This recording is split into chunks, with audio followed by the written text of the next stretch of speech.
해외 칭찬이 이렇게 높고 우리나라 언론에서 보도가 되고 잘 극복하니까 지지도가 올라갈 수밖에 없는 거죠.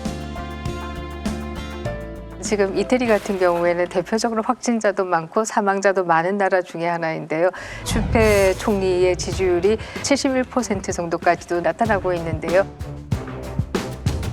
많은 국가들에서 위기 시에는 국민이 단결하기 때문에 아무래도 지지율이 올라가는 경향들이 나타나는 것이 아닌가 하는 생각은 들지요. 근데 정부가 이제 3년 됐는데 잘했느냐 못했느냐 하는 평가는 두 가지를 난 점검해야 된다고 봐요.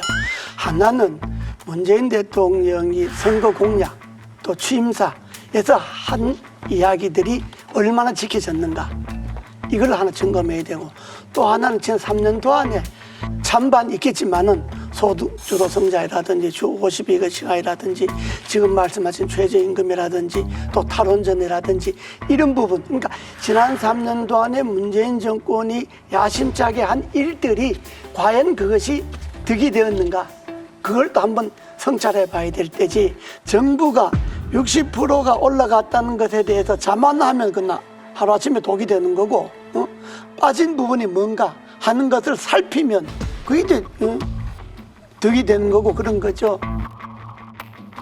저도 그렇게 생각합니다. 약이 되게 하는 것도 정권을 가진 사람이 어떻게 하냐에 따라 달린 거고, 독이 되게 만드는 것도 결국 정권이 하기에 달렸다고 생각합니다.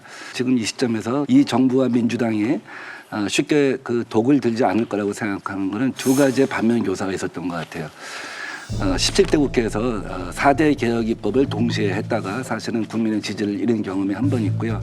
이 정부 출범 직후에 최저임금을 빠른 속도로 올리다가 또 소상공인의 저항을 받은 적이 있으니까 개혁이라고 하는 거는 17대 국회의 4대 개혁 입법으로 보면 전선의 문제고요.